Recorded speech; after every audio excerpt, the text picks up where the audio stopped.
A very good evening and a warm welcome to all of you. I feel proud and honored to introduce you and welcome you all to the 8th Professor Suresh Tendulkar Memorial Lecture today. Professor Suresh Tendulkar Memorial Lecture has been a brainchild of our director, Dr. Jyoti Chandaraman. Although I do not need to, or nobody needs to introduce Professor Tendulkar, but I would like to say a few words about Professor Tendulkar's expertise in the area and how he came up with the ideas related to poverty that he worked upon and he was so much close to. Professor Tendulkar was born on February 15, 1939 in Kolhapur to a traditional Maharashtrian family who later moved to Pune when he was 8 months. The loss of his father early in life did not stop Professor Tendulkar, the youngest of six children, from becoming one of the India's preeminent economists, deeply respected both in the academia and the public policy space. His seminal work on the measurement and analysis of living standards in the country will always remain his enduring legacy to public policy formulation.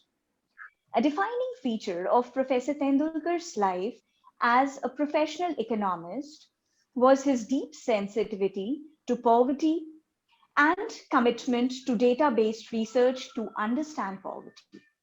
With a formidable academic record of great distinction, he joined the Indian Statistical Institute in 1968. This was followed by a prestigious two-year assignment at the Development Research Center of the World Bank. From 1978 onwards, he served with great distinctions in Delhi School of Economics in different capacities until his retirement in 2004. He served on numerous working groups on the design and conduct of the National Sample Surveys and served as the chairman of the Governing Council of the National Sample Survey Organization, the chairman of the National Accounts Advisory Committee, and the chairman of the National Statistical Commission. He was a member of various committees which estimated poverty throughout the years, especially during the 1990s, which recommended state-specific consumption baskets to estimate poverty. He became a member of Prime Minister's Economic Advisory Council in 2004 and in 2008, and he was appointed as the chairman of the council. Professor Tendulkar was a director on the central board of the chairman of the Eastern region. Since 2016, he became the uh, sorry, uh, chairman of the Eastern Region Local Board of the Reserve Bank since 2006, till his sad demise on June 21, 2011. We would like to continue, and we have been continuing the lecture series in the memory of Professor Tendulkar, and we have been fortunate enough to have prominent economists to deliver the lecture and to carry on his legacy. I would now request Professor Deepa Gupta to please come up and give the opening remarks. Please, Deepa. Thank you, Niharika. Uh, I'm really too short a personality to give an opening remarks on such a wonderful memorial, lectures. We have been having great personalities coming in and delivering the lectures right from Dr. Subir Pokhran to uh, till date Professor Dr. Sita Prabhu. Ma'am, we are really honored that you agreed to our invitation and to deliver this lecture today on poverty and human development in an equal world. I'm sure the work done by Tendulkar sir can never be replicated, but I am sure that in today's COVID times and the kind of poverty levels that we are seeing around us, even after a lot of packages being given up by the government, I'm sure there could not have been an apt topic for a eighth Professor Suresh Tendulkar Memorial Lecture. We are very honored to have you amongst us today. I'm sure the dignitaries along with me will welcome you in delivering this. We are hearing, we are waiting for to hear it from the horse's mouth. Thank you so much. Thanks, Niharika. Thank you so much, ma'am. I would now request Dr. Varun Miglani to please introduce Professor Sita Prabhu, ma'am. Yeah, it's an honor for me to welcome ma'am, introduce ma'am. But before that, I would like to say a few words about late Professor Suresh Tendulkar. I have not heard him. I have not met him, but I've heard from my teachers. I heard from Dr. Sangeeta Shroff, who was very closely associated with late Professor Suresh Tendulkar. She recognizes him as a god. And why?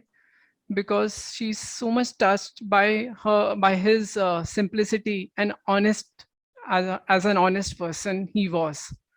And these are few virtues that we youngsters would like to imbibe in us. And when I read about him, his that he went on to do PhD from Harvard under exceptional development economist. His career as the professor head at Delhi School of Economics, and in spite of being in such a government committees, the positions which are of like a ministerial positions, that equivalent, and still with the simplicity and honesty he lived. um, Listening to my teachers, Dr. Sangeeta Shroff, and we will be sharing Professor Anil Bera's memorial lecture. I think because I had just heard last 3 memorial lectures. So what about Professor Suresh Tendulkar? I have heard from these memorial lectures. So the way the Dr. Professor Anil Bera, who was the student of the late Professor Suresh Tendulkar, how he described him, his association, his conduct, that really inspires us. Oh. So now it's my honor to introduce Professor Sita Prabhu. Sita Prabhu, ma'am, I first heard about you in the year 2004-5. I was one among the batch which were like having annual pattern in Department of Economics. And I choose we had to choose only 2 specializations out of 10 specializations. And these 2 specialization we will study whole for 2 years. So I choose the specialization of economics of infrastructure and social services. So this was a very unique specialization offered at that time, in which first year was taught by Professor Sri Raman sir, transportation economics, and second year was economics of social infrastructure. And that was the time we first had a module on human development, where we first, read about human development reports. Then we have education economics, we had health economics, we have environmental economics, all that bunch of courses under that same specialization. So that was the first time I was told that the second year's course design have been developed by Professor Sangeeta Prabhu and your student, I think Dr. Sangeeta Kamdar. So that was the first time I heard about it. Then I haven't, ma'am, studied under you, but what I heard from my teachers, like Dr. Alka Parekh. So she used to tell that ma'am has been very instrumental in her contribution at the United Nations Development Program when you were appointed to work as even the India's country head. So how instrumental you have been for preparing state level human development reports. So I think you were part of around 27 human development reports, and that she used to term you as an academic activist. Professor Sangeeta Prabhu as an academic activist who led the movement for poor, who led the emphasis on the capabilities approach, human development approach, working for social security for the poor. So your state development reports help brought what has been the status of on different human development indicators at the state level, and that she refers to you as the greatest contribution in the policy making during this time horizon of early 2000 till 2013 you were part of. So as a alumni of Department of Economics, we are very fortunate that you spent around 23 years at Bombay University. Then you went to as the head of Human Development Resource Center and the Poverty Unit, and as a country head at the UNDP. And then you again returned to academics as the Tata Chair Professor, where you continue to guide research scholars in the domain of human development and poverty.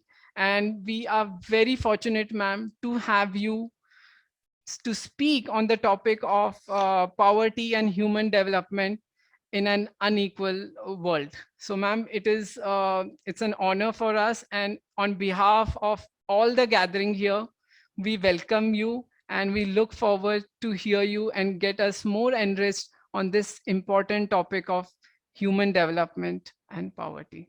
Thank you, ma'am. So these were our past speakers of who have delivered Professor Suresh Tendulkar Memorial Lecture. So starting with late Professor Subir Gokran, then followed by Dr. Mahendra Dev on economic reforms and poverty, followed by Dr. Bibek Debroy, followed by microfinance specialist Sri Narsimhaji Girija ma'am, followed by Professor Maitrish Ghatak in 2018. And followed by Professor Anil Bera and Professor Kaushik Basu. So thank you very much, Varun. I really deem it an honor and a privilege to deliver the 8th Suresh Tendulkar Memorial Lecture, and thank Symbiosis School of Economics, Professor Tendulkar's family, and Professor Jyoti Chandramani for providing me with this opportunity to pay my tribute to Professor Tendulkar. Professor Tendulkar was an iconic figure straddling the worlds of academia and policy with equal ease.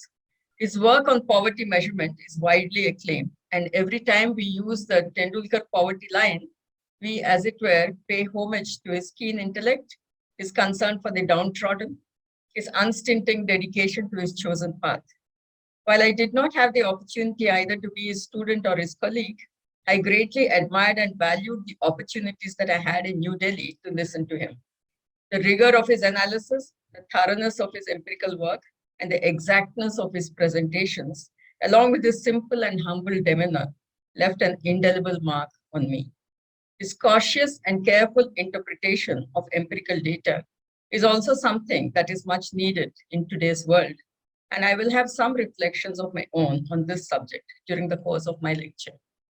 I'm also very grateful to have this opportunity to reflect and talk about the issues that have been part of my work during my career of over the past 45 plus years. It seems a very long time that I've been around. My work over the years has been interspersed with academic and development practice alternatively, so that I had the opportunity to research, analyze, and then apply and observe in the policy realm, which is a very unique combination that I got. I was lucky to have had a ringside view of the economic reforms of 1991 while I was at the Department of Economics, University of Bombay, and which inspired actually my work on human development, which I started at that time.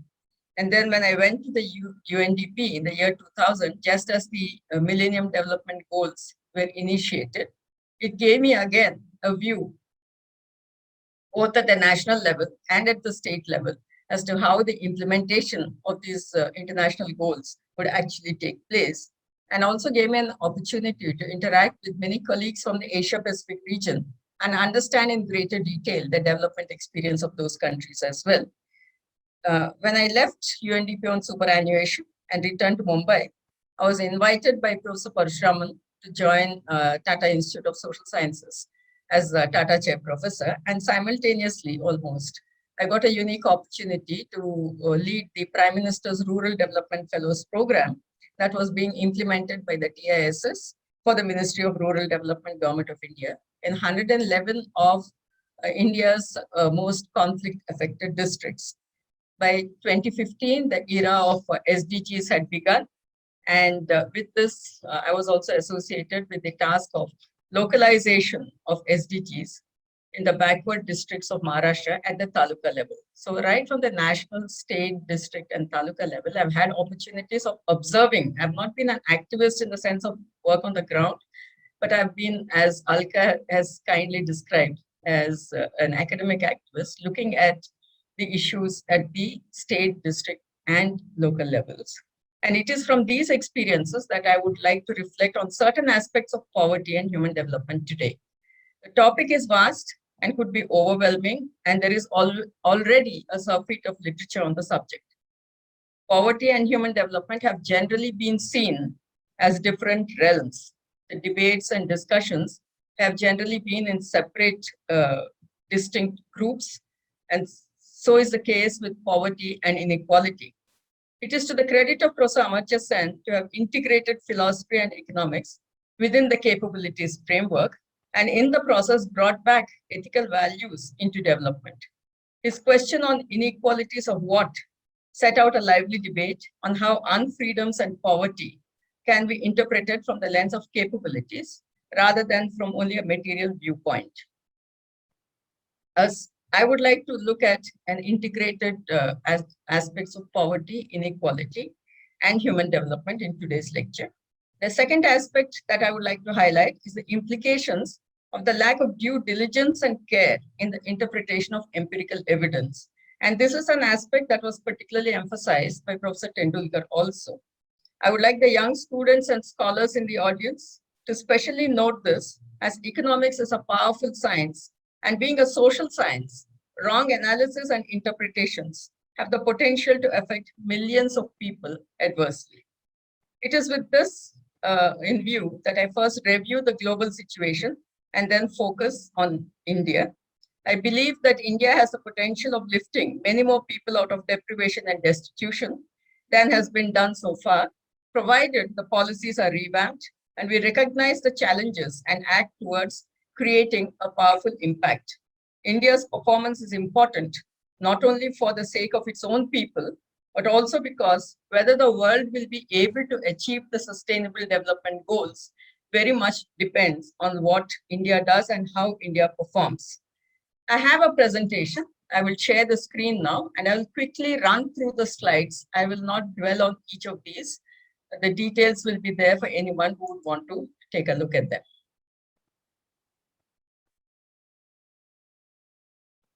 Is it visible? Yeah. Yes, ma'am. Yeah, Yes, I would like to yes. start first. Yeah, thank you very much. So I would like to start first with the situation as we are currently in. We are living in very turbulent times with the COVID-19 having exposed all the structural faults that have been there in many of our economies and which we ignored for decades, with the misery of the poor, especially the migrants, shaking our confidence and the sense of achievement in whatever has been done so far fast fading away. For the first time in history, we see a worldwide phenomenon of loss of lives, rising poverty, with the estimates of the World Bank and ILO spelling out in detail the challenges that we are facing. There have been huge employment losses globally. Millions have been pushed into poverty, and half the new poor would be children, and 70% of those above the age of 15 have no schooling or have only basic education. 8 of the 10 new poor, and this I would like you to note particularly, that 8 of the 10 new poor would be in middle-income countries. And that in itself is an anachronism of poverty in middle-income countries, which we will discuss a little more. The pervasive income inequality is also very evident, that there has been a decline in labor income of a substantial amount, even as there has been an increase in billionaires' wealth globally as well as in India. The pervasive income inequality, wherein the top 1% of the world's population had a share of 20% in global income, with the bottom 50% having a share of only 10% in 2016. The share of the poor is not going to improve if present trends continue. And even in 2050, the share of the top 1% will be much higher at 24%, with no increase in the share of the poor. So this is the situation that we have currently. And for the first time, what is more disturbing is that ever since the Human Development Index started to be computed in 1990, for the very first time, you find a decline in the Human Development Index of almost 25%, reversing the gains that were painstakingly built up over the past 2 decades. Even during the global financial crisis, you will find here that this was not the case. Though there was a reduction in the value of the Human Development Index, it did not go into the negative side as we find here. And to add to this, we have the rising emissions that you find, particularly since 1970s. There has been a sharp rise in carbon emissions as well as other pollutants, as a result of which you'll find that there is a threat of climate change. It is not something that we are anticipating, it is already upon us. And the IPCC report, the Intergovernmental Panel on Climate Change, the report of 2021, has already warned us that if we are not in a position to reverse the patterns that we are currently undergoing, there is a real danger of exceeding the 1.5 degrees warming of the Earth unless there are immediate radical steps to reduce the greenhouse gas emissions. One other point that I would like to mention about the planetary boundaries. The Stockholm Resilience Center and Rockstrom and others have identified planetary boundaries. And once these core boundaries are transgressed, it increases the risk that human activities will inadvertently drive the Earth system into a much less hospitable state. And we have already surpassed at least 2 of the boundaries on climate change and loss of biosphere integrity. So we are in real deep trouble, and climate change is not something that we could ignore any longer. And there has also been rising social unrest even before the pandemic. You will find that the social unrest index that the ILO had computed in 2013, which is reported in the World of Work report, it has been rising because there has been unrest due to various dissatisfactions of people. Frances Stewart has also, in her Center for Research on Inequality, Human Security and Ethnicity, CRIS, the findings also support the fact that horizontal inequalities, that is inequalities between groups of people, lead to conflict.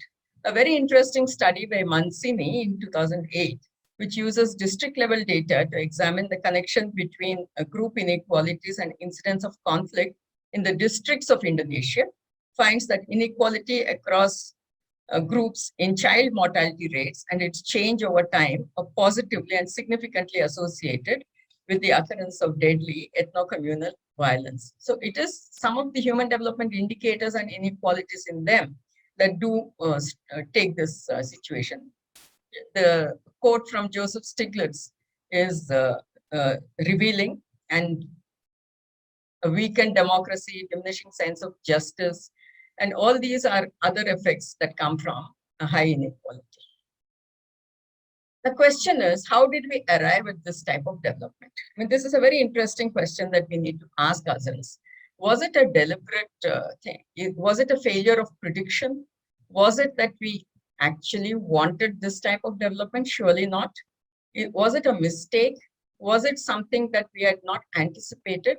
What is the reason that we have right now, leave apart the pandemic, which was an unexpected sort of crisis that hit all of us, but the other things, rising inequality with the share of the poor being confined to such a low proportion of the total income, and climate change that is there, the social unrest that is there, and various other aspects. How is it that we came to this state of affairs? Was it a failure of prediction? Is it possible globally to fail in terms of prediction? I would just like to say it's not improbable. Because we have very good examples and very recent examples on a spectacular scale. If you go to the global financial crisis of 2007-8, it is indeed surprising. And we being students of economics should now be cautious of the type of predictions that we make. In November 2007, as you know, the global financial crisis hit the markets in 2008, March 2008. And in November 2007, the survey of professional forecasters predicted a less than 1 in 500 chance that the US economy would crash in 2008. In December 2007, the forecasters in Wall Street Journal predicted only a 38% likelihood of recession in the US.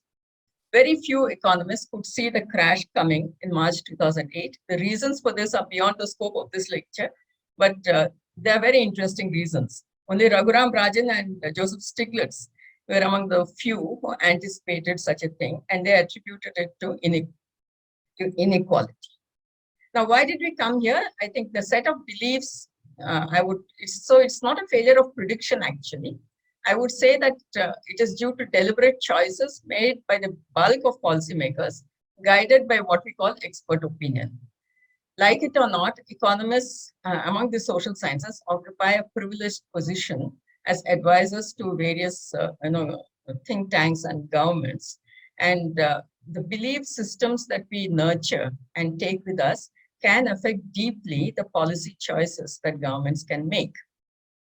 Soon after the Second World War, of course, there was euphoria, newly independent countries released from the shackles of colonialism. And there was huge optimism that rapid economic growth would solve the challenges of poverty and deprivation. There was also a belief that economic growth would lift all boats equally, and the disadvantage could be taken care of by other policies.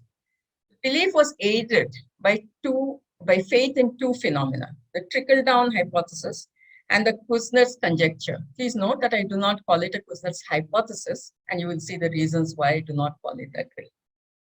Together, they became a very strong combination to influence development pathways, the focus on markets, capital formation, and economic growth. The Kuznets conjecture, with a misplaced faith and misinterpretations, is what I would say. You'll find that Simon Kuznets in 1954 presented to the International Economic Association this inverted U-type relationship between incomes and inequality. And in 1955, this was published in the American Economic Review, and it created a deep impression on most analysts. The time series data that Simon Kuznets used was of 3 countries, USA, England, not even UK, England and Germany. And given this, he postulated that in the initial stages of economic growth, there would be an increase in inequalities, attributed that to structural change, as all of us know this very well, that workers moving from agriculture, low-wage agriculture to industry there would be income inequality as workers move from agriculture to industry. And as more and more workers move to industry, there would be a reduction in inequality. There would be a reversal, and there would be an inverted U-type relationship. Now, this was, it was not realized, most people do not realize that this is far from a hypothesis that Simon Kuznets had presented. He had used only the data for 3 countries. The initial phase was drawn for England from 1780 to 1850, US and Germany 1840 to 1890.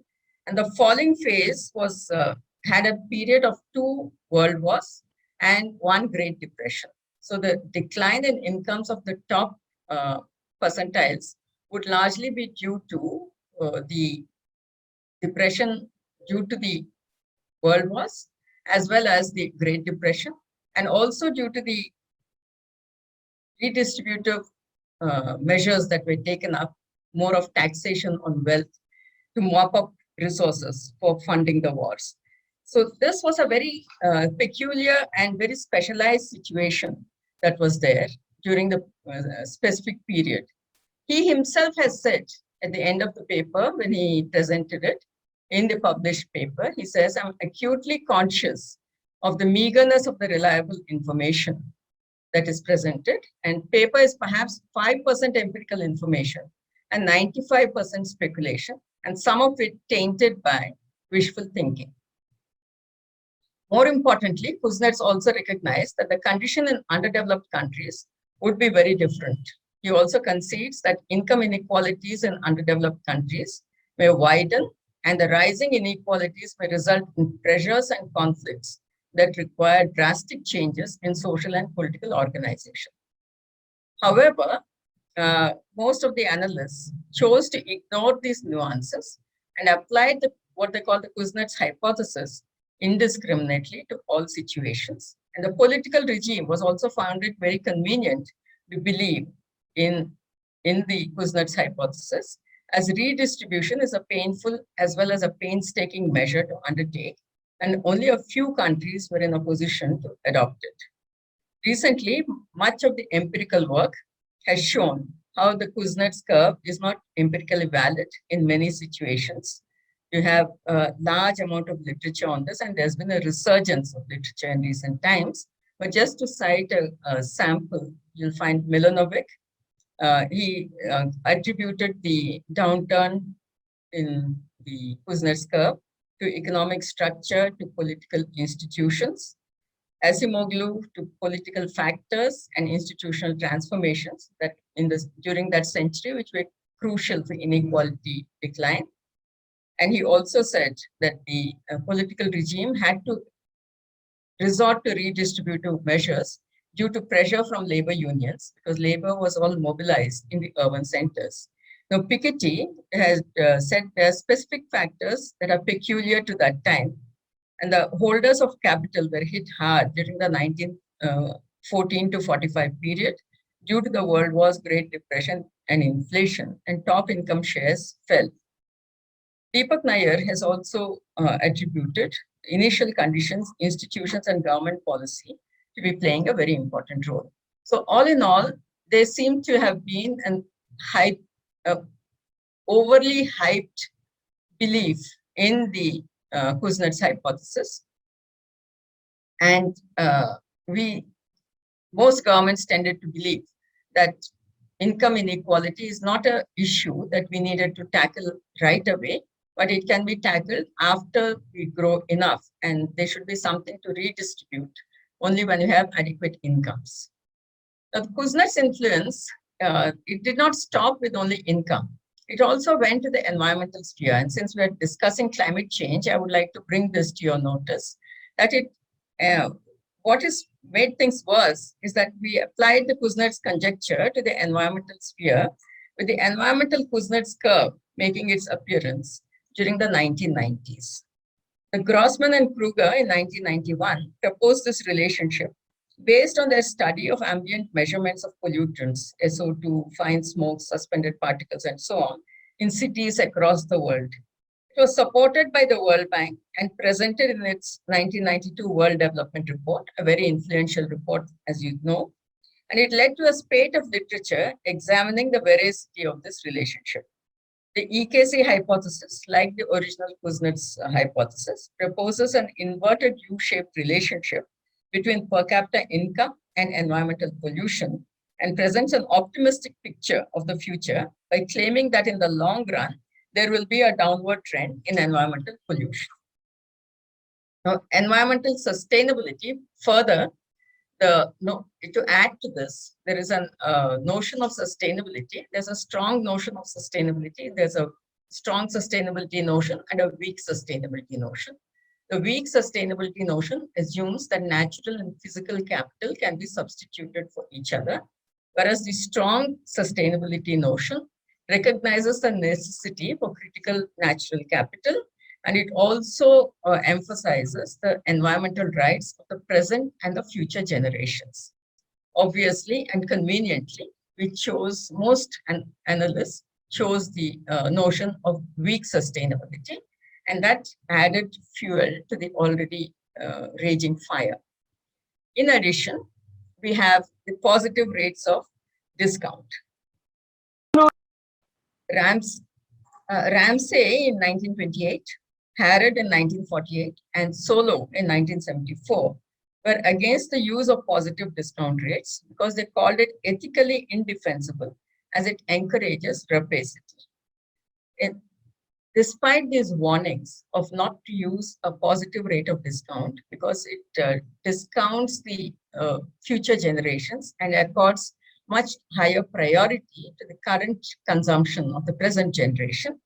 Despite that, you find the high rates of positive rates of discount, not only positive, but fairly high rates of about 7% have been used to discount the future in the US.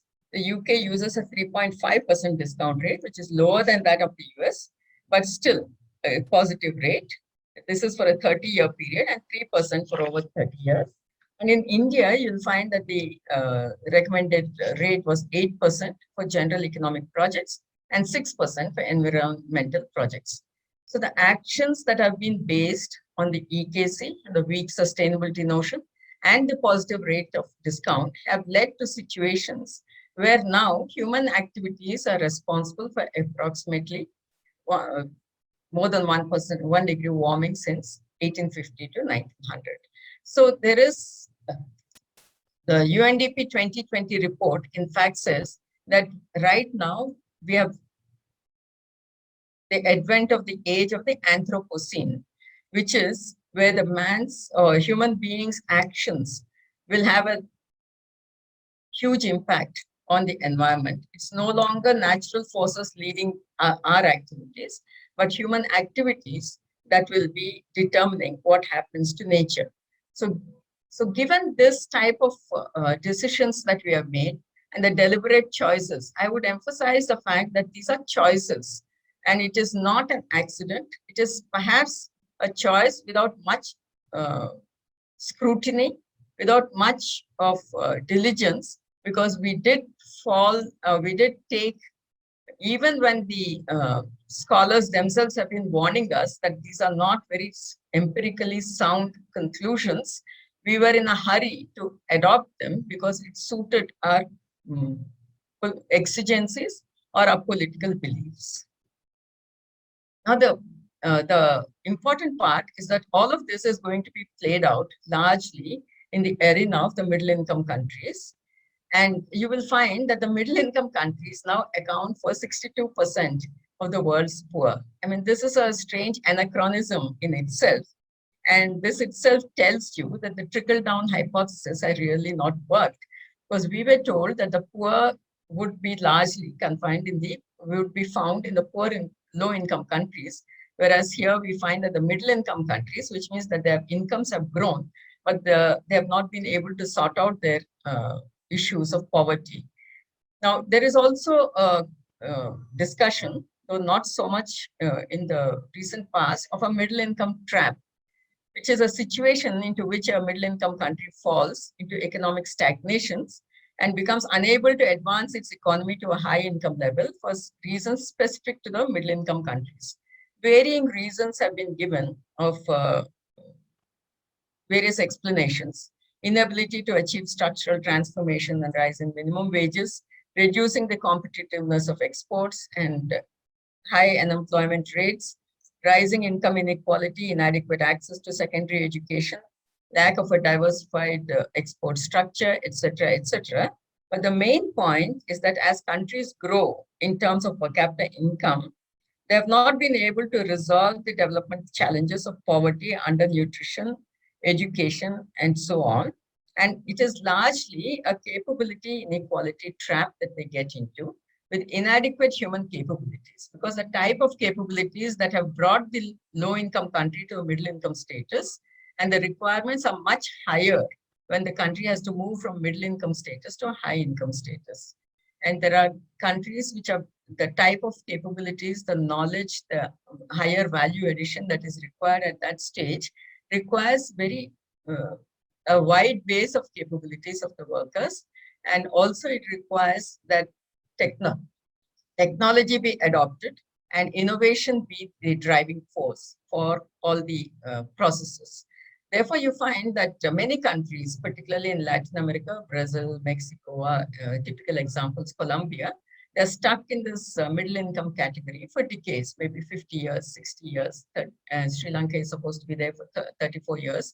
Whether you believe in the notion of a trap, because it's a concept, you will find that incomes have been slowing down, the growth is slowing down. And there are interesting examples which we will come to in a short while. about how some countries have been able to escape that, the middle income syndrome, and whereas other countries have been stuck in it for long. And much of the explanation has to do with enhancing of capabilities.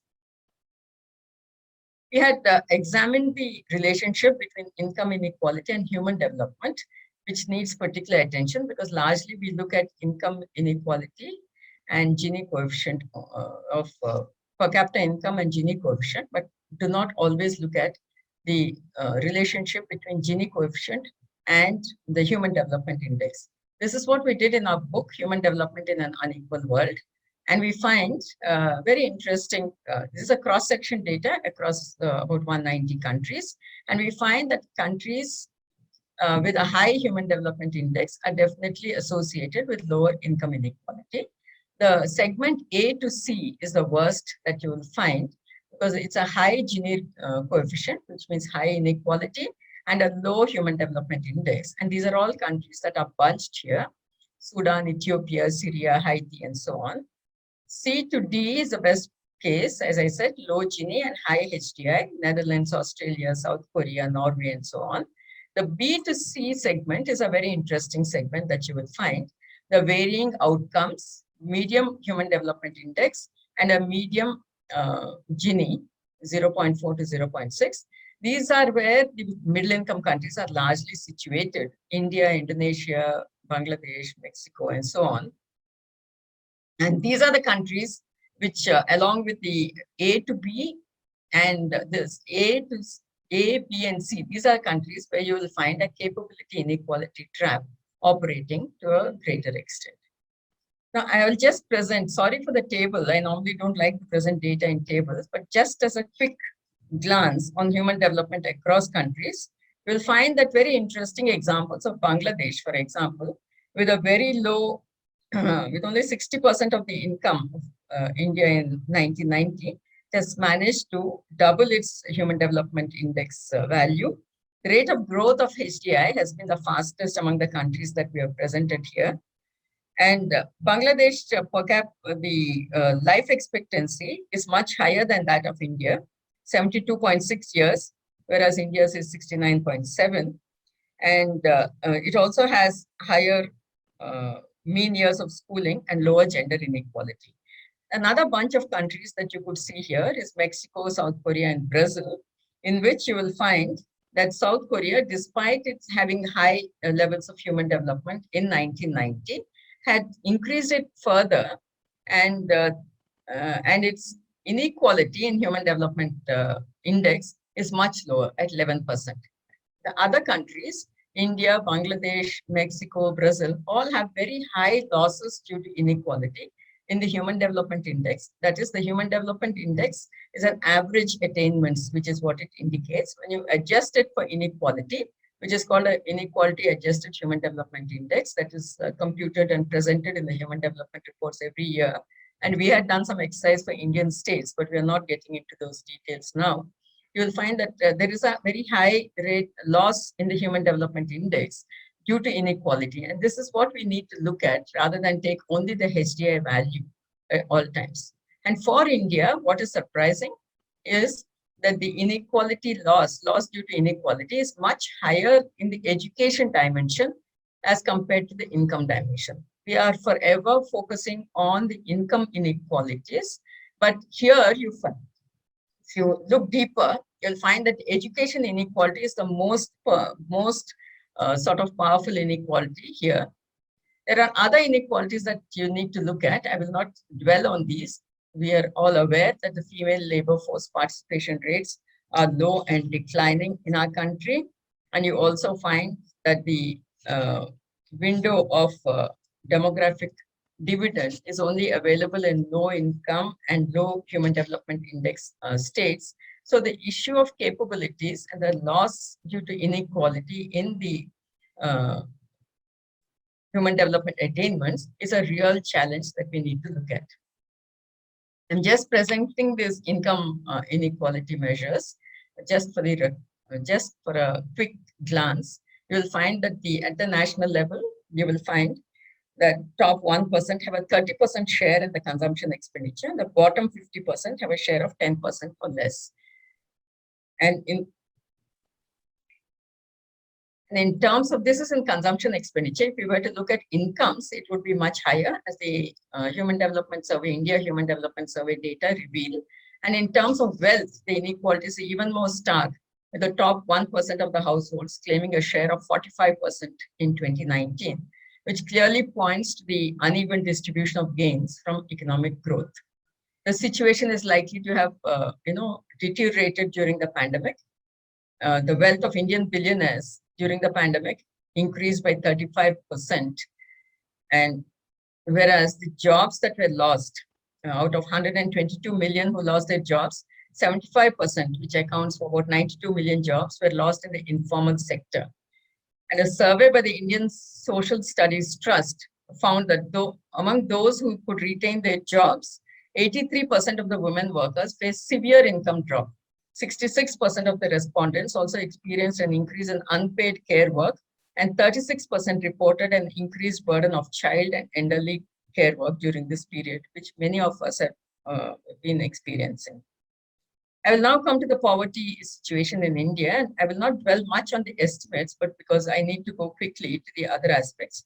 The poverty rate in India has declined from 37.2% to 21.92% in 2011-12.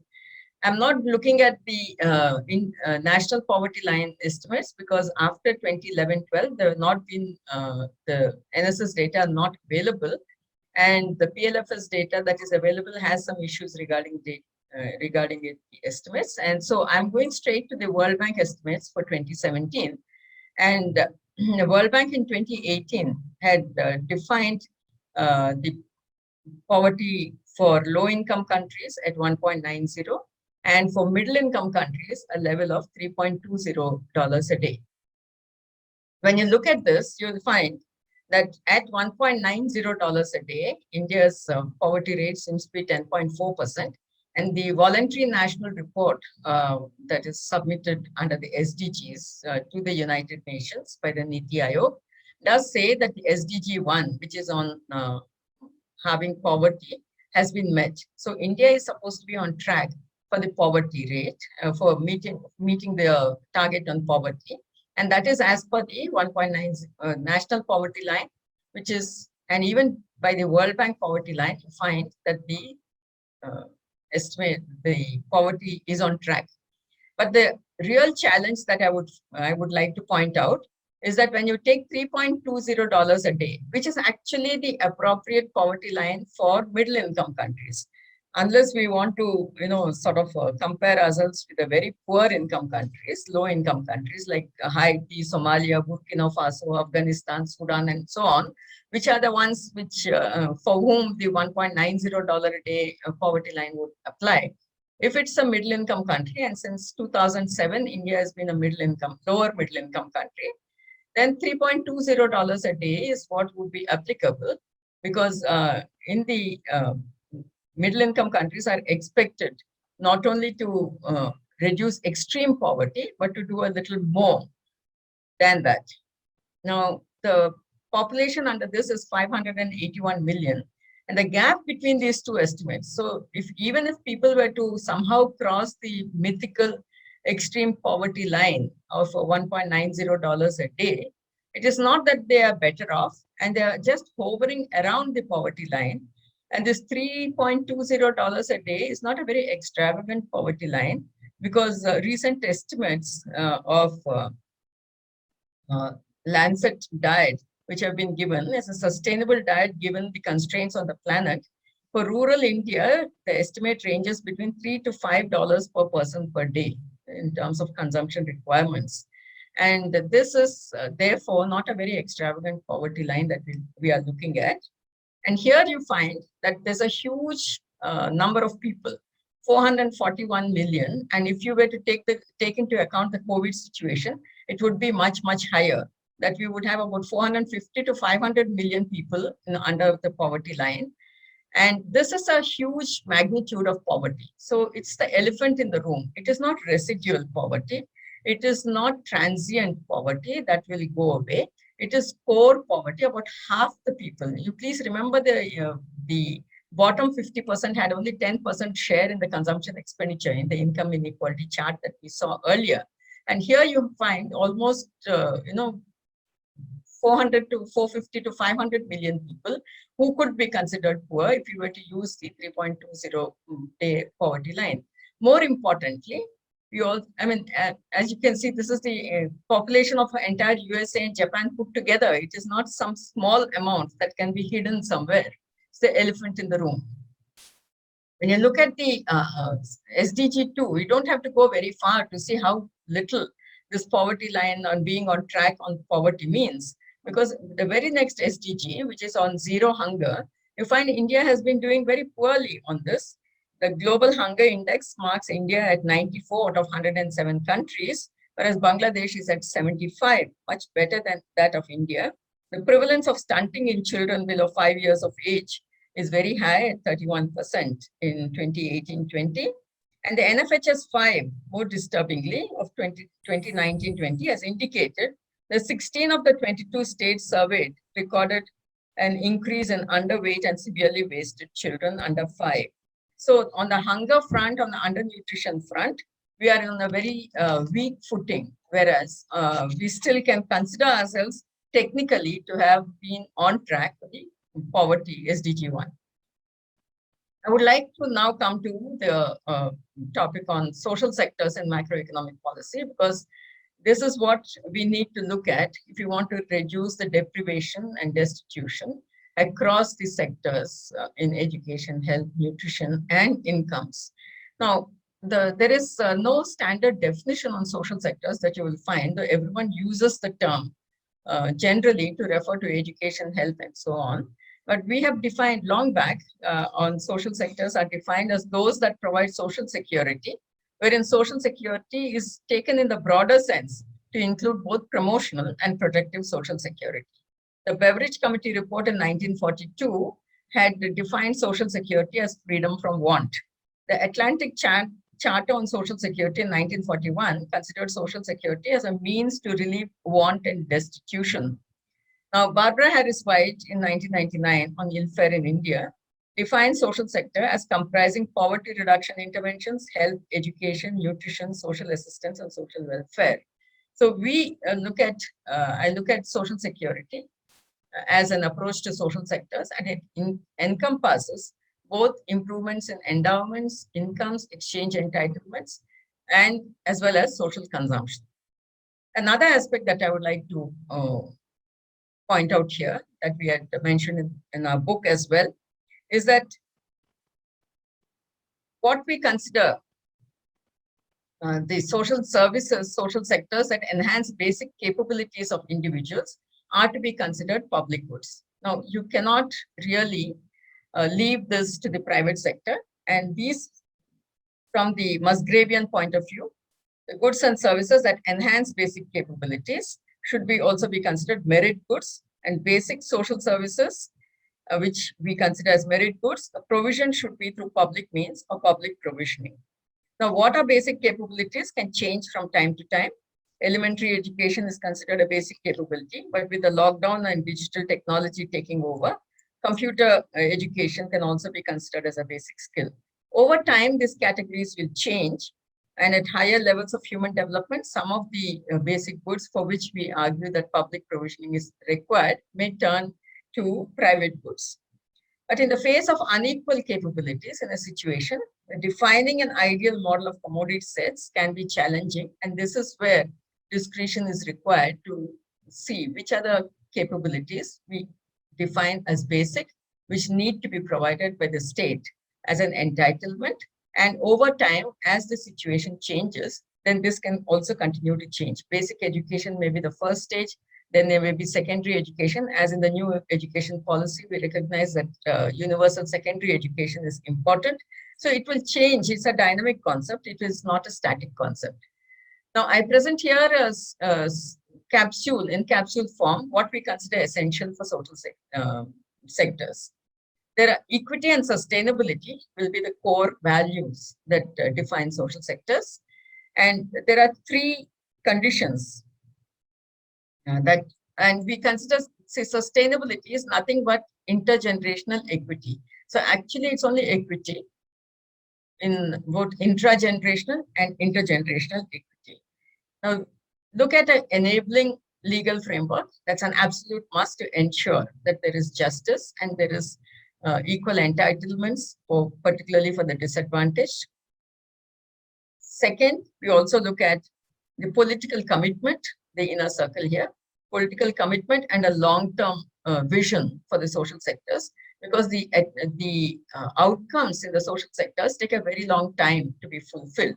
And it is not possible in a very short period and coinciding with electoral cycles to have quick results on the social sectors. That could be one of the reasons why they are neglected.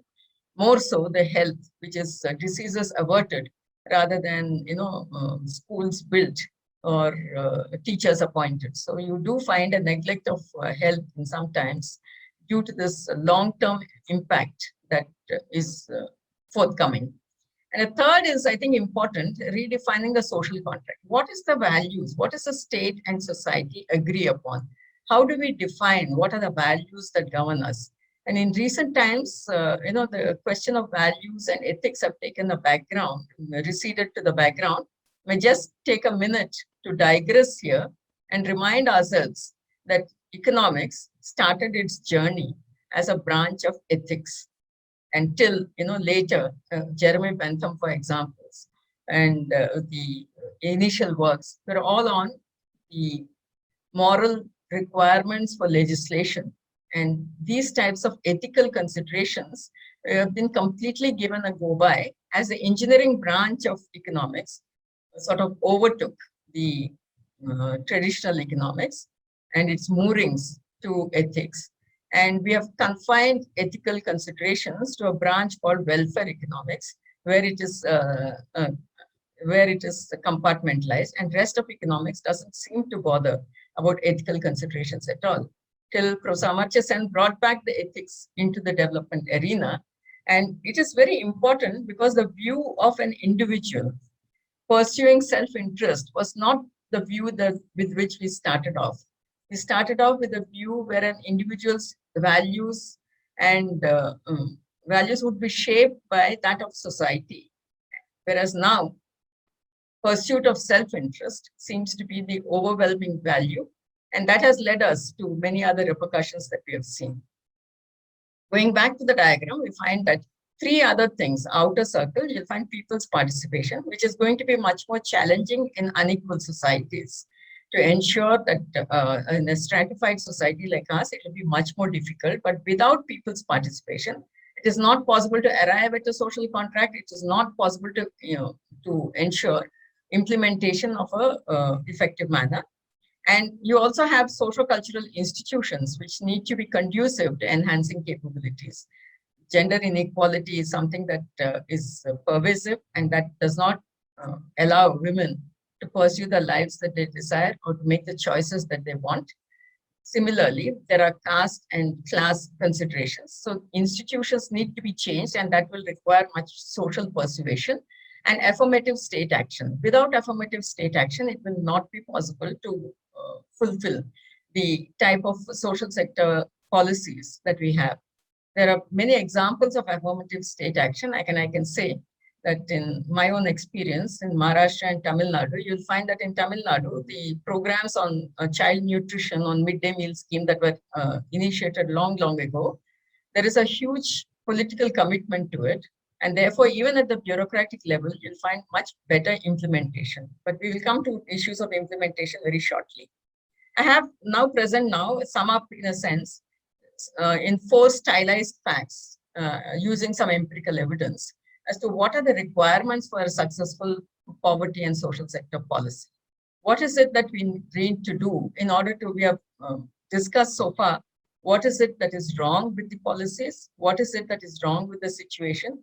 And what are the choices that we have made? But if we want to correct them, what are the guidelines or what are the prescriptions that are available to us from the empirical evidence of large number of countries that we could follow in order to ensure that there is a effective social sector policy? We need to remember the first stylized fact that I put out is that equitable outcomes are possible Only if policy is mindful of initial conditions, including structural constraints that limit access and availability of opportunities for all. If there are inequitable structural conditions, it is not possible to have equitable outcomes at the later stage. And it is not possible to correct these inequities once the development process starts and there are claimants to the benefits of growth. The East Asian countries hold a good example of how redistributive policies combined with employment-intensive and agriculture-oriented growth led to an increase in incomes and laid the foundations for investments that enhance capabilities. In Malaysia, for example, the higher prices for the main crop rice, subsidies for agricultural inputs, employment generation programs, increased the incomes of rural poor, and poverty in rural Malaysia declined sharply from 66% in 1970 to about 25% in 1984. In the urban areas, construction, transport, utilities sectors were promoted so that poverty declined from 25% in 1970 to 8% in 1980. Same is the case with Indonesia, where land consolidation and other measures were implemented. And the share of agriculture in GDP declined from 38% in 1973 to 24% in 1980, whereas industry share increased sharply from 26.5% to 42% during the same period. And the proportion of population dependent on agriculture declined from 2/3 in 1973 to 1/4 in 1980. So successful structural transformation and reducing the inequities in land and investment in education. There are two factors that can contribute to redistribution. One is the redistribution of land, and the second is public investment in education. Can you mute the others, please? India is a stratified society with unequal initial conditions, and the land reforms which were initiated in the early 1950s, implementation has been weak and ineffective, except in Jammu and Kashmir and in West Bengal. And you find that the scheduled caste and scheduled tribes suffered most from the non-implementation of these reforms.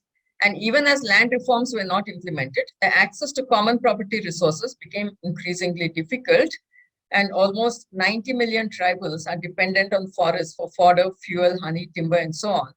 And failure to decriminalize access to forests, with only recently the Forest Rights Act and the rules have been changed, meant that people were deprived of this. Similarly, the gender inequality, the time spent by women in rural areas on a daily basis on care work is almost 5.5 hours per day. And in urban areas, about 291 minutes, or about 5 hours, whereas men spent just about half an hour. Rural 29 minutes and urban 32 minutes on care work. Obviously, women are trapped in income and time poverty. And scheduled caste and scheduled tribes, you'll find that the situation has not improved much. And there's an intertwining of income, wealth, caste, and gender inequalities. And capability poverty is much sharper here. Coming to the next stylized fact, I think this is obvious, but it's not always followed in spirit. Investment in equity promoting measures have better chance of success if they are part of a redistributive ethos that permeates all policies. You cannot have an iniquitous growth process at the macro level and expect the social sector policy to somehow correct for those inequities. When policies are in sync with each other, the better results can be expected. Otherwise, results will be disjointed and, like the proverbial curate said, good only in parts. It is not only the social sector policy that affects the poor. Monetary policy affects the poor, the prices of basic goods. Fiscal policy affects the poor because we have to ensure adequate allocations to social sectors. The employment strategy and whether we have an employment-intensive, job-intensive growth or a jobless growth. On these days, they're saying even a job loss growth because many of the jobs are being lost rather than jobless growth. So the type of growth that will be there, the employment intensity of the production should also be taken care of, and they contribute to the enhancing of the capabilities and welfare of the people. Now, in India, you find that various policies have not been in sync with each other. A glaring example is that of the tribal people. There are many legislations that you have of PESA, the Forest Rights Act, reservations, and so on. But on the other hand, there's the acquisition of land for large projects, and about 6.5 million hectares of land that had been diverted towards these development projects led to almost 65 million people who were displaced, and 40% of these people belong to the scheduled tribes, and only about 20% of them have been rehabilitated successfully. So on the one hand, you have reservations, you have affirmative policies, and on the other, they are marginalized further, and the Nandigram, Singur, Jagatsinghpur, Niyamgiri, etc., are all reflection of the fact that the government is facilitating acquisition of land for attracting private investment that has resulted in an anachronistic consequence when the struggle against dispossession is against the state that is supposed to be the protector of their interest. Now, the disjunct between the economic and social components of policies can be dramatically sort of illustrated using the integrated poverty index that Dr. Sanjay Iyer and I had computed in 2017. It's an article published in the paper published in the Journal of Indian Journal of Human Development. We had, just as the Human Development Index has 3 dimensions, economic, education, health, and nutrition, we have 3 dimensions here, and the methodology is similar to that of the Human Development Index. And you'll find, I'm not presenting all the details, it's only the percentage change in the income poverty and the social poverty that we are looking at. All the reds that you'll find, the Bihar, very little decline. And this is over 1990s to 2010, so over a 20-year period.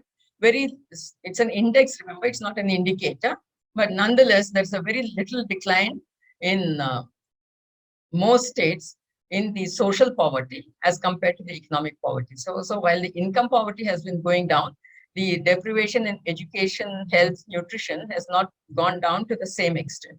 And within the social poverty, you will find the reds are the health poverty, the blues are the education poverty. There's been a larger focus on educational dimension as compared to health, which has been, as I said, for some of the reasons, including political economy reasons.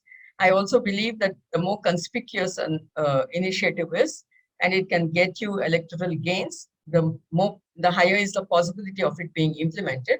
Health is something where there are no lobbies except those of the providers, both the education and health. The lobbies are only of the service providers, whether it be teachers, whether it be doctors, whether it be paramedical personnel. The users do not have a lobby. The users of health services do not have a lobby. The users of educational services, there is no lobby, and therefore their voice doesn't get heard. And you'll find that the political commitment to this is something that is missing. I also want to look at the success of social sector policies will depend on how intergenerational mobility happens. These are you can just focus on the last part, G1 and G3. This is educational mobility data from the Indian Human Development Survey, that you will find that the reds are the ones where the mobility has been higher across generations. Are the grandsons better off than their grandfathers is the question, very simply put. And you'll find this is for the general category, and here is the scheduled caste, scheduled tribe category. And you will find that the more the reds, it means that the mobility has been higher. There has been some mobility on both sides, but much more for the general category than for the scheduled caste, scheduled tribes. The true story is, has it translated into occupational mobility? That does not seem to have happened. So you are educated, but you do not have the occupational mobility. In the general category, there is a mobility across various categories. You'll find clerical, farmers, etc. But for the unskilled labor, agricultural labor, the mobility has been very, very low, particularly for the scheduled caste and scheduled tribes. So you find that if you are not, if the policies are not part of an egalitarian ethos, if all the policies don't sync with each other, you will have these types of results where some things have happened, some good things have happened, but they are not carried through. The third stylized fact, I think I am taking a lot of time, so I'll rush through now. This enhancing capabilities is a long-term process which requires investment in social sectors over a long period of time. Obviously, you cannot improve educational outcomes and health outcomes in a jiffy. And there are very many interesting stories about this. The most famous being that of Dresden Sen, which they cite in Hunger and Public Action, their book, where in Kerala, many would have heard of this, Rani Gauri Parvati in 1817, I mean, she was the ruler of Cochin and Travancore, issued a command that the state should bear the entire cost of education to its people so that there be no backwardness in the spread of enlightenment among them.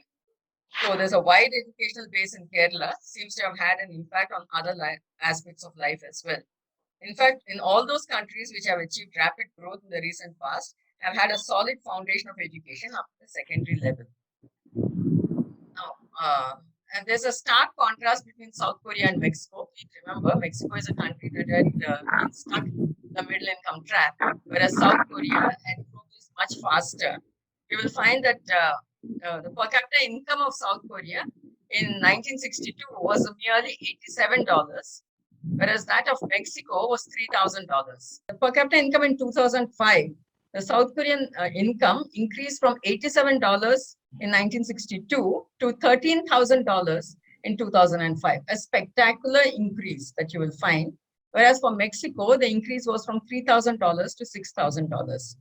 And this is attributed largely, I mean, there are many factors that are given for the South Korean success of export orientation, innovation-driven economy, large industrial chaebols, support from Japan and US in terms of technology transfer, etc. But none of this could have helped unless the workforce was educated and had the ability to carry out innovation. In South Korea, you will find by 1991, they had 92% enrollment in secondary education, whereas in Mexico, it was only 52%. And this seemed to be a key factor that enabled the workers to adopt the innovations, adapt to the changing technology frontier. And of course, there were other policies also. South Korea did not believe in retrenching workers, but it retrained the workers over the weekends and ensured that their skill set was constantly upgraded.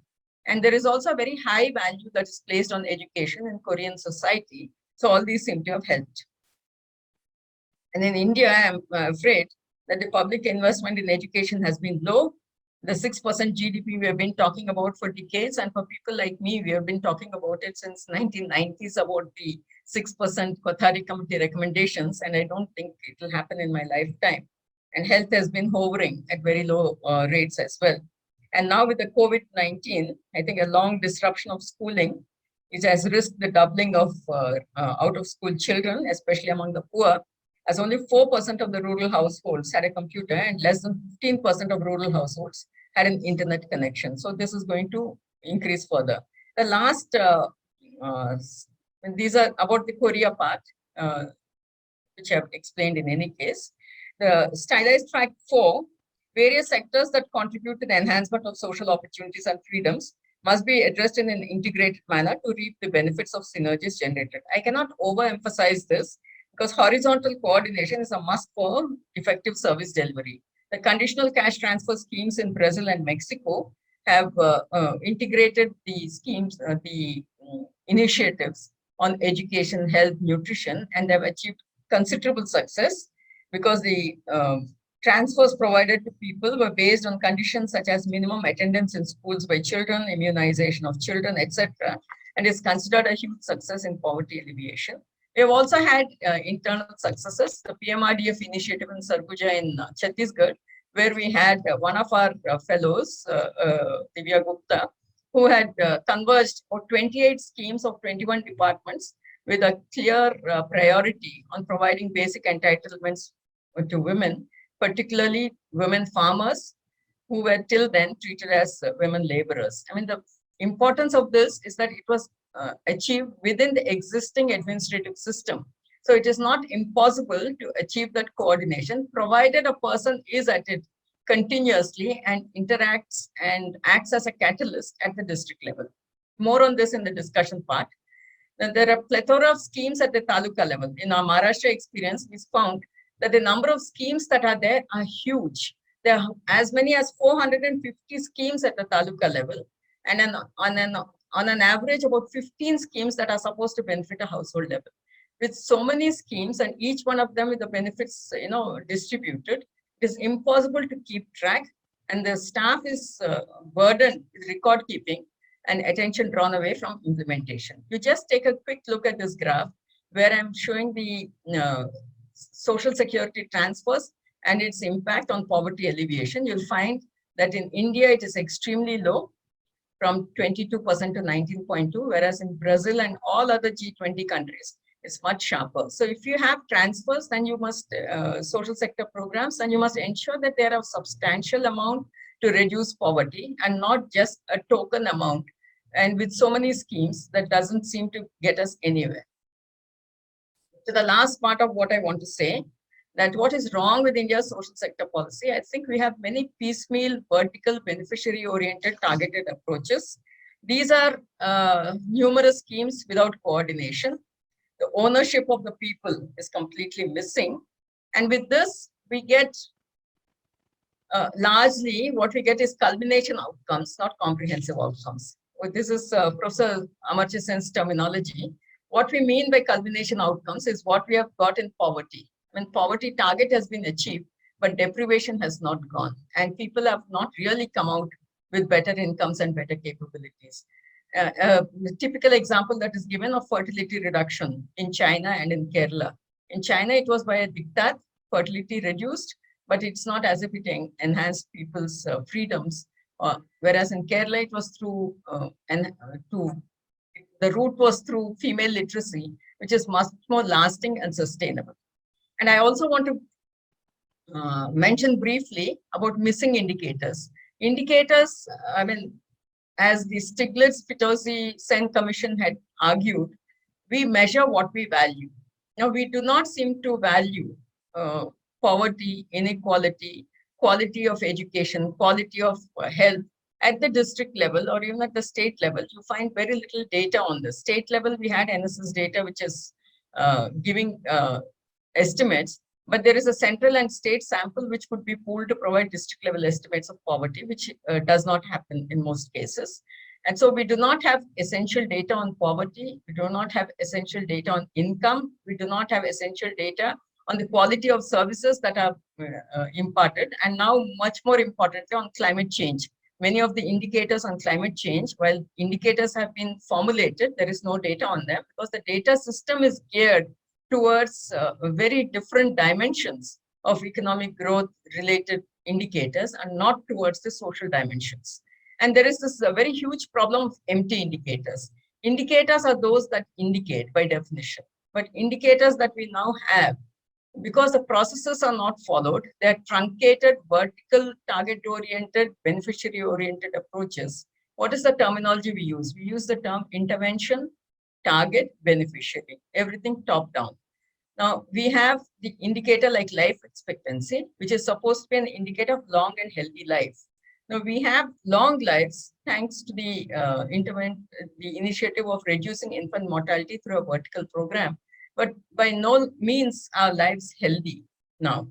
So similarly, we have enrollment, school enrollment. There is enrollment was considered as an indicator for knowledge in the Human Development Index. Later on, they dropped it because enrollment can happen in whichever way. But children are in school and they do not learn. The other surveys have shown us very clearly that there is no learning happening, and the fourth standard child cannot even read 2 sentences or compute simple arithmetic. So these are empty indicators. We are left with meeting global requirements of reporting with empty indicators because they do not follow the process, and we have outcomes which are bereft of meaning. And lastly, I would like to say that we often talk of implementation failures. We say that India is very good at formulating schemes. We have many rights-based legislations and schemes also, but implementation is poor. Implementation is poor because of uneven power relations. It's not merely an administrative constraint that we are facing.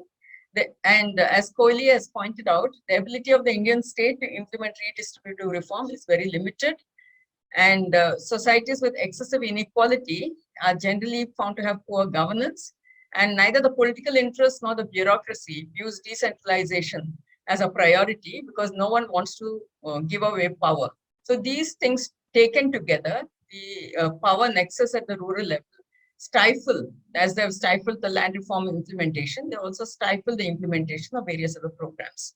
The way forward towards a coherent human development policy, we have to address, in order to address intra and intergenerational inequities, we need to have equity and sustainability as the core of all our policies. Policies need to be integrated and powerful, because if it's poverty and inequality are multidimensional and they're entrenched, you cannot have a one sector policy that can address a multidimensional phenomenon. And as Mehboob Haq said, we need joined up thinking and joined up action. You cannot think in isolated silos and expect the results to be integrated and wholesome. We need much more joined up thinking and joined up action at all levels, whether it be policies, whether it be programs, whether it be cooperation across countries or global. Now, climate change is already impacting our lives, and we need to look at consistent and long-term commitment to enhancing capabilities to tackle vulnerabilities. The urgency is high because of climate change, and also because the demographic window that is talked about so much is already closed in the southern states. It's closing in the middle income states. It's only available in the low income, low HDI states. And that is where the challenge is also much higher of enhancing capabilities. And knowledge is already available to be harnessed for the benefits. It's not that we need to seek the knowledge. It's already there. We only have to harness it. This is virtually the last slide. I would say that the way forward, we have 111 districts data that is there from the PMRDF districts experience. I would say that these are conflict affected districts where there was a governance deficit, a development deficit, a trust deficit. And yet within the system of the administrative system already existing, 300 odd fellows over a period of 3 years have been able to bring about change. And many of these stories of change have been documented in the 2 books that we have on making development happen. The second volume coming out by next month. And in addition, you have many other successful stories. The Kutumbashree of Kerala, why is it not more widely adopted across the country? The sustainable green growth in Himachal Pradesh, the SDG-based planning in Assam. And Pratham, for example, and along with the UNDP, we had done a Paheli survey, People's Assessment of Health, Education and Livelihoods in 11 districts. It's a people-centered survey, and I would like Symbiosis sometime to take up this and see whether it is feasible to do it. It's a pictorial survey, easy, participatory methodology that is used, which tracks the SDGs. I mean, at that time it was MDGs, easily adaptable to SDGs now, and which enables people to collect their own data. And the best part is that it is also reported back to the people. The SDG localization exercise that is happening in 27 backward talukas of Maharashtra. And I would also mention the 125 dissertations waiting to be studied by people like you. Is available online in the TISS library. And I would also say that we have excellent civil society organizations like Seva and Pratham, which are being sought after by countries from other regions, particularly in Africa. They're leading the South-South cooperation. There is no reason why we are not able to harness their experience for our own benefit. I think we have enough of experience, and in fact, India has been one of the countries where development innovations have been a regular feature. Every type of innovation, I don't use the term intervention, so I'll just take the term initiative. The many initiatives that have been tried in India over the years, and we only have to see how to harness these. So I would say that the urgent action is required. It's not, and this, I would like to end with this quote of Amartya Sen. It is not, we will have to go unless we can change the system around us. And therefore, the onus is on the youngsters, who many of whom are there in the audience. We have messed up, but we require you to understand, to have a better understanding and lead us to a more equitable and sustainable future. Thank you very much. I'll stop here and stop sharing.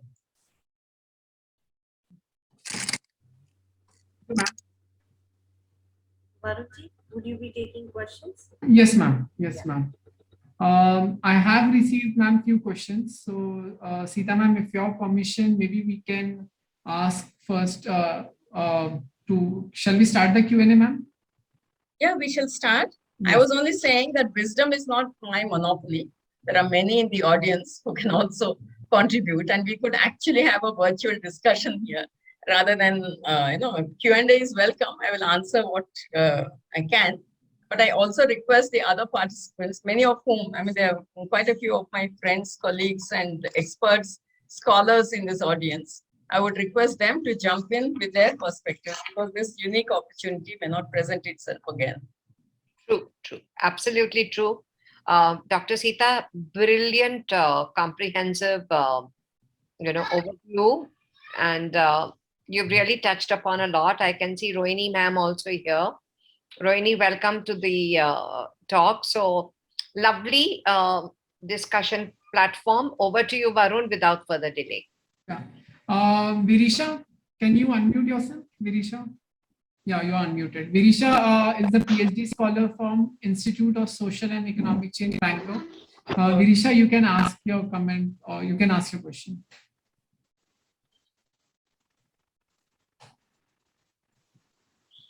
Virisha? Sir, thank you, sir. Am I audible, sir? Yes, now you are audible. Okay. Madam, good evening, madam. I thoroughly enjoyed your analytical presentation. Madam, the most important aspect which I liked is the way forward slides, where we have the many experiences within our own country, so that much more state governments can take those experience and try to formulate the policies. The question is, it seems that from presentation, what we understood is that the trickle down theory and the Kuznets curve is not really working in the context of developing nations. So do we have any other economic growth models to look at if these are not seems to be working so far, the experience shows? So that's my question, madam. Thank you very much, madam. Can we collect a few questions? Yes, ma'am. Rohini ma'am wanted to speak. Rohini ma'am, you are unmuted. Can you speak, Rohini ma'am? Yes. Yes, ma'am. Thank you so much, Professor Prabhu, for a very, very eye-opening, beautiful presentation. I am a development economist as well. I was in the Pune University for many years. I have a comment come question kind of a thing. You see, I agree with every point that you made, and after a long time, I really re-saw the whole situation in the world and in the country.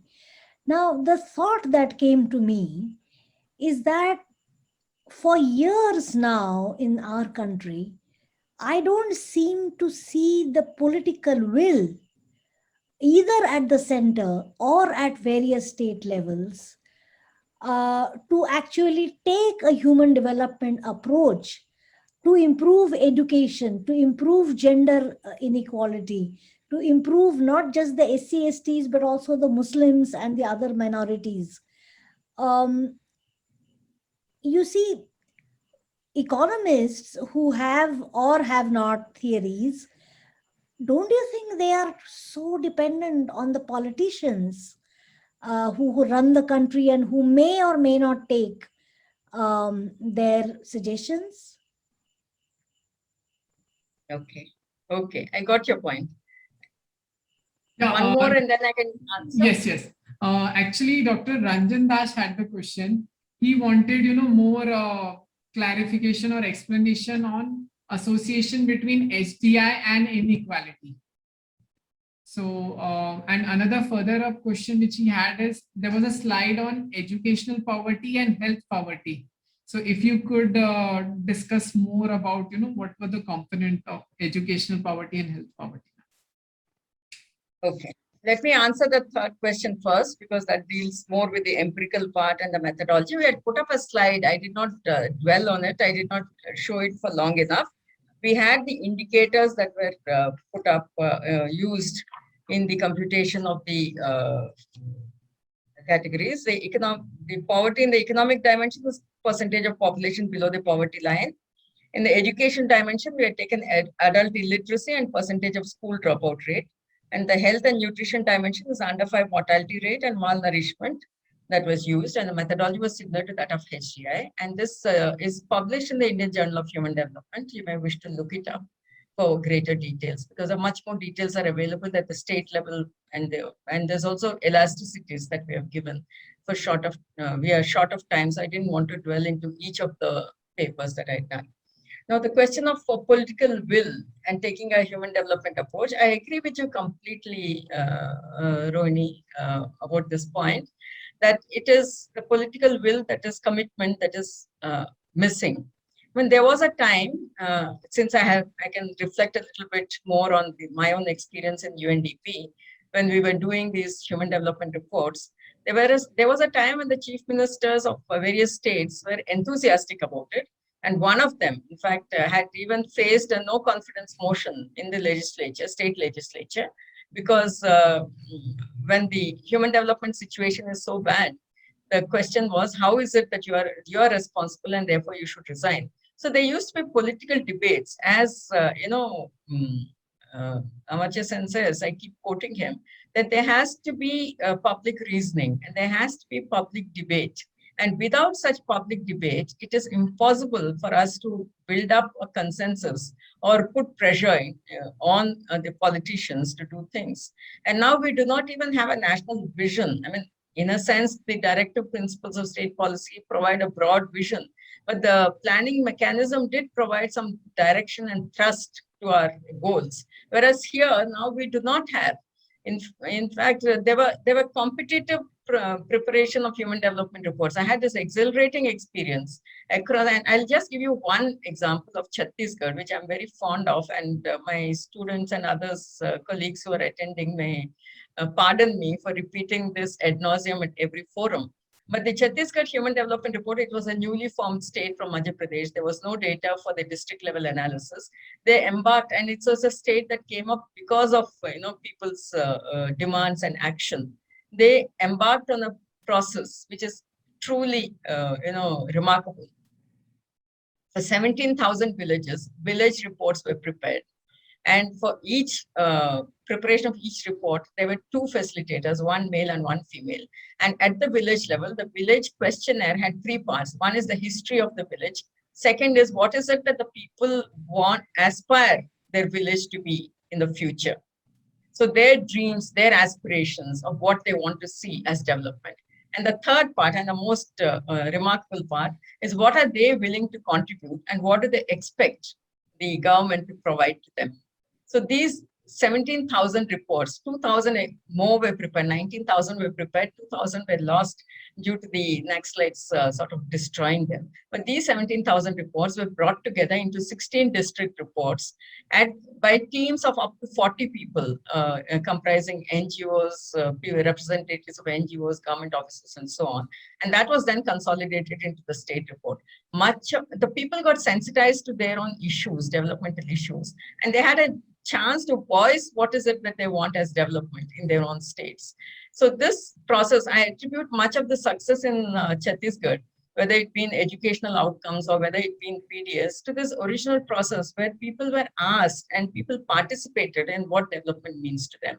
So I think that is something, and this was facilitated by the government. We had a huge debate at that time in UNDP headquarters, HDRO, saying that how can government reports be independent? But this was a completely independent report, and there's more stories to it, prepared in the regime of one political party, but accepted in the regime of another political party.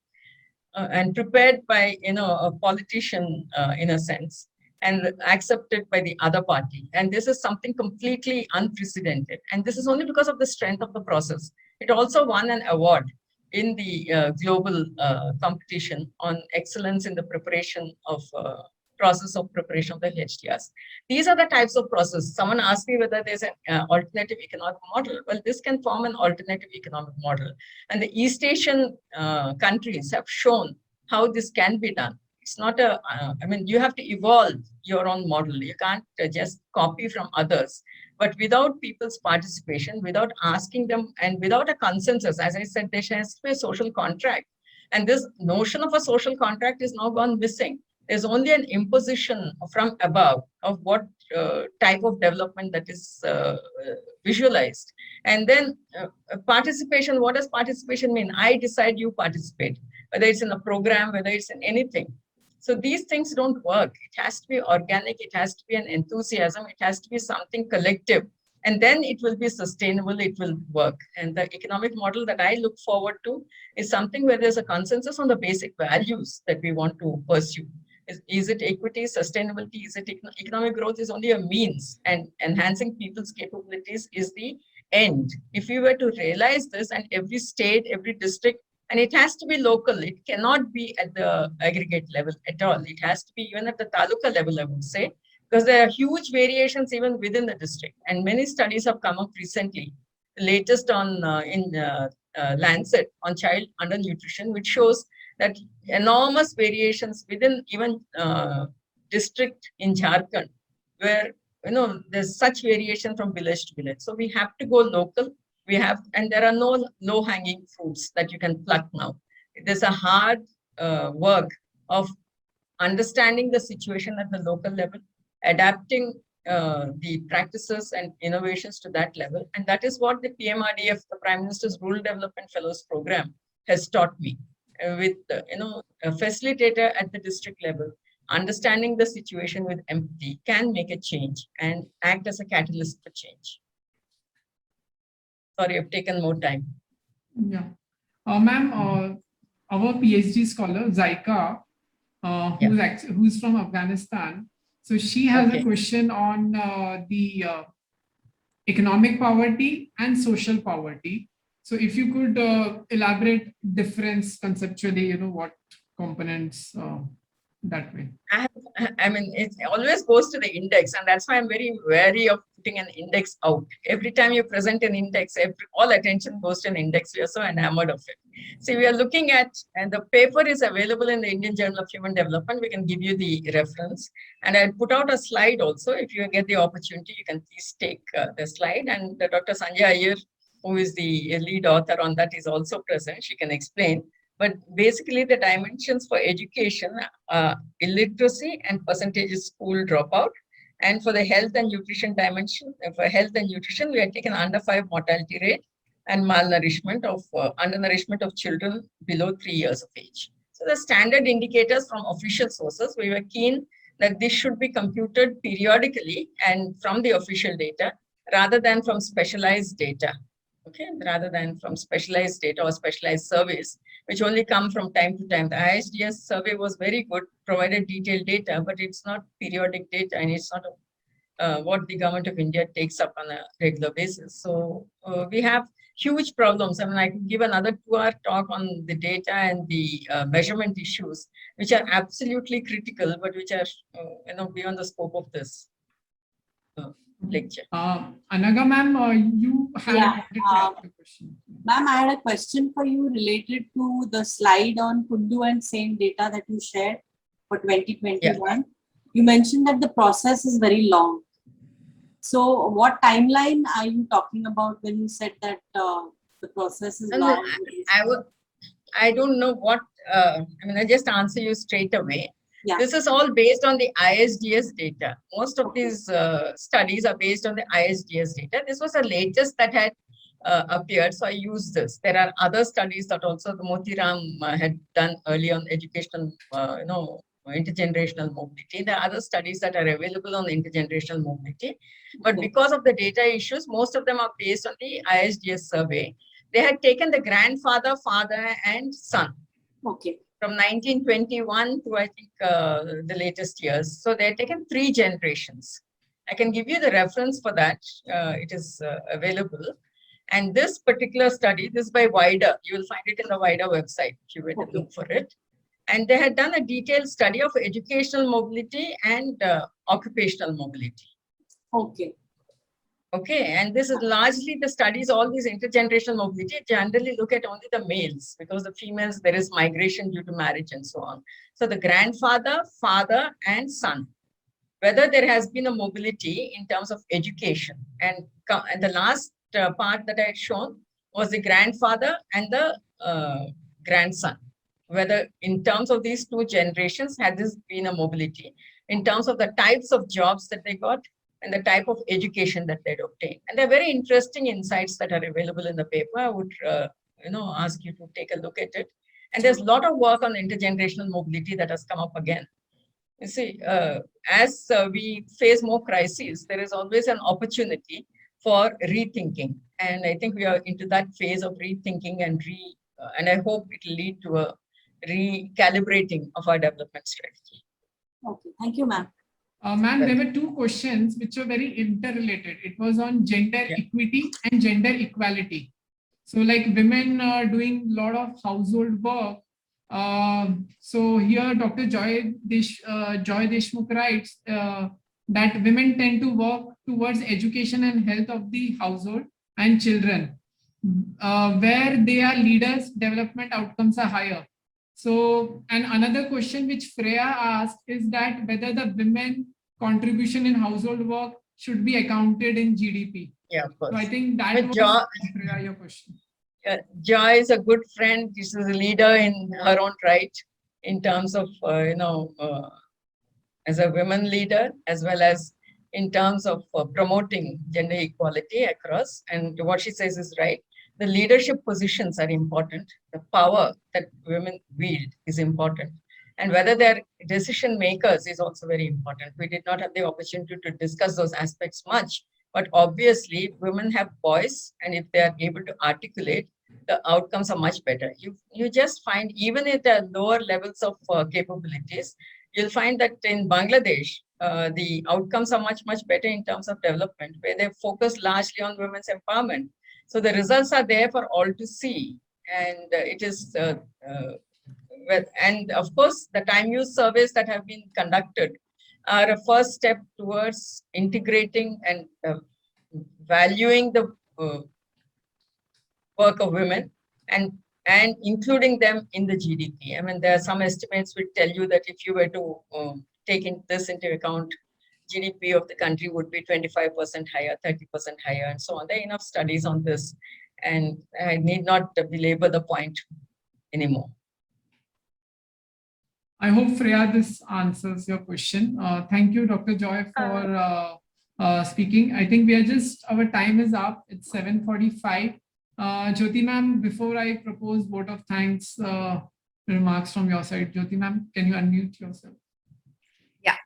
Thank you, Varun, and thank you, Sita. Thank you, the entire audience that is there today. You really closed the whole loop, because you brought in Pratham and Seva to excellent interventions from civil society, and we being associated with RIS and South-South Cooperation have seen how others literally pick up the cues from there, and how civil society has been very, very effective in talking about their interventions, whether it is livelihood, whether it is education. So, what really worries me is that are we in our, generation, in the years to come, going to see this talk on, this gap with respect to equity, whether it is the women's, the gender gap that we see, whether we see it, the kind of upward mobility that is there, whether it's with the scheduled castes, scheduled tribes, etc. Is this ever really going to get bridged? And what is the intervention? I think we've been flagging this issue right from our student days. Of course, there are more studies today for us to look at. But what's sad is that the gap still exists. And therefore, the last economic survey really talked about the basic needs and brought in about, chapter 12 talked about basic necessities, and basic needs approach was also there earlier. And do you think filling that gap, Sita ji, will really help in then bringing about a platform kind of a level? And so should we really move towards enhancing that to an extent and then give a level playing field, or it has to be a genuine philosophical change in the mindset of the people, which is very, very difficult to bring in. We can do this as an educational institution. We are committed to it. But is the nation really committed to that? Is something that you and I know is a question which is unresolved. So. Want me to answer now? Yeah. Should I? Yeah. Yeah, I think the basic needs approach, Jyoti, as you know, it was one of the precursors for the human development approach. And it takes care of the material requirements, but I think the requirements are beyond material. That's the entire approach of the human development. It's not merely the roti kapda makan that we are talking about, because that can be provided much more easily through large scale programs. That anyway, many things are happening in that way. The requirements is for, and it's also a static approach. What we require is for people's capabilities to be enhanced, for them to lead the lives that they cherish, and to acquire the upward mobility that you're talking about. And that can happen. See, there's two redistributive measures that we can adopt. One is equitable distribution of assets, which is painstaking and painful at any stage of development. I mean, Russia and China were able to do it much more easily. South Korea and others were already had a relatively equitable distribution of initial conditions. But education, we do not realize, has a huge redistributive impact.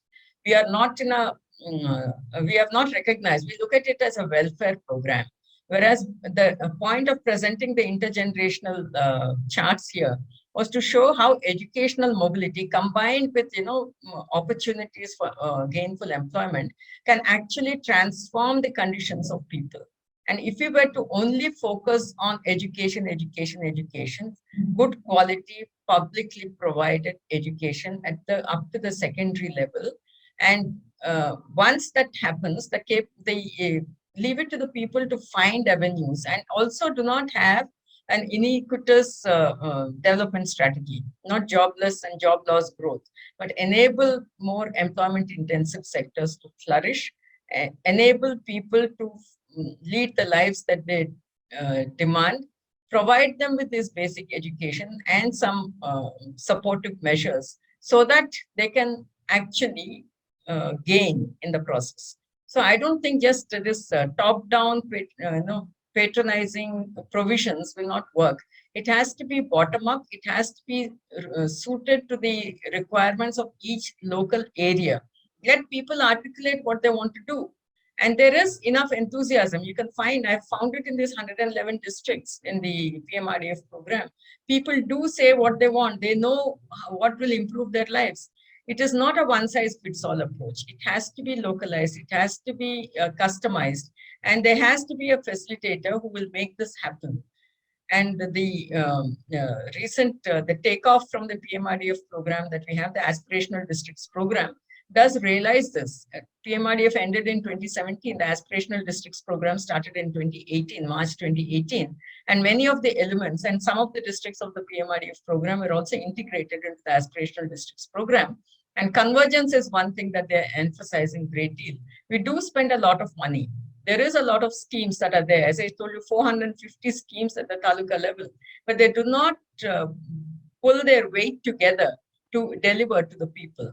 And this is because each one is in a silo, looking at it individually, and there is no one to bring these departments together, provide the leadership, liaise with the people, act as a go-between between the people and the state, and to make that happen. And once you have these, catalysts that are there, then it happens.